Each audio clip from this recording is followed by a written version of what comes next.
భారీ అంచనాల నడుమ ఆడియన్స్ ముందుకు వచ్చిన వార్ 2 సినిమా తొలి రోజు కలెక్షన్ల పరంగా అండర్ పర్ఫామ్ చేయగా రెండవ రోజు మాత్రం నేషనల్ హాలిడే అడ్వాంటేజ్ తో మంచి జోరునే చూపించింది. 2 రోజులు కంప్లీట్ అయిన తర్వాత సినిమా బాక్సాఫీస్ దగ్గర తెలుగు రాష్ట్రాలలో మొత్తం మీద 42.5 కోట్ల రేంజ్ లో గ్రాస్ మార్క్ నైతే సొంతం చేసుకుని దుమ్ము లేపగా బ్రేక్ ఈవెన్ అందుకోవడానికి ఇంకా కష్టపడాల్సిన అవసరం అయితే ఎంతైనా ఉంది. అదే సమయంలో వరల్డ్ వైడ్ గా చూసుకుంటే సినిమా 168.5 కోట్ల రేంజ్ లో గ్రాస్ మార్క్ ను దాటేసింది. మొత్తం మీద ఇక మూడవ రోజు సినిమా ఎలాంటి హోల్డ్ ను చూపించింది అన్నది ఆసక్తికరంగా మారగా తెలుగు రాష్ట్రాలలో మొత్తం మీద సినిమా బాక్సాఫీస్ దగ్గర అటు ఇటుగా 7 నుండి 8 కోట్ల రేంజ్ లో గ్రాస్ మార్క్ ను అందుకున్నట్లు అంచనా. ఫైనల్ ఆఫ్లైన్ టికెట్ సేల్స్ లెక్కలను బట్టి కలెక్షన్స్ కొంచెం అటు ఇటుగా ఉండవచ్చు. ఇక హిందీలో ఈ రోజు సినిమా బాక్సాఫీస్ దగ్గర 20 కోట్ల రేంజ్ నుండి 23 కోట్ల రేంజ్ లో గ్రాస్ మార్క్ ను అందుకునే అవకాశం ఉంది. ఫైనల్ ఆఫ్లైన్ టికెట్ సేల్స్ లెక్కలు అక్కడ బాగుంటే 23 నుండి 25 కోట్ల వరకు వెళ్లవచ్చు.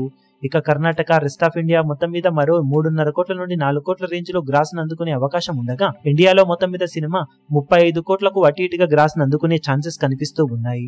ఇక ఓవర్సీస్ లో ఆల్మోస్ట్ 2 మిలియన్ రేంజ్ కు దగ్గర రేంజ్ కలెక్షన్ ను ఓవరాల్ గా అందుకునే ఛాన్సెస్ కనిపిస్తూ ఉన్న నేపథ్యంలో వరల్డ్ వైడ్ గా 50 కోట్లకు అటు ఇటుగా గ్రాస్ ను మూడవ రోజున అందుకునే ఛాన్సెస్ ఉన్నాయి.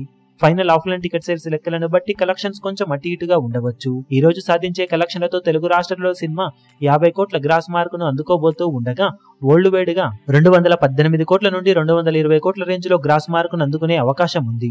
ఫైనల్ ఆఫ్లైన్ టికెట్ సేల్స్ లెక్కలు బాగుంటే 225 కోట్ల వరకు వెళ్లే అవుట్ రేట్ ఛాన్స్ కొద్ది వరకు ఉందని చెప్పవచ్చు సినిమాకు. మరి బాక్సాఫీస్ దగ్గర ఓవరాల్ గా 3 డేస్ కి గాను సినిమా సాధించే అఫీషియల్ కలెక్షన్ వివరాలు ఏ విధంగా ఉంటాయో చూడాలి.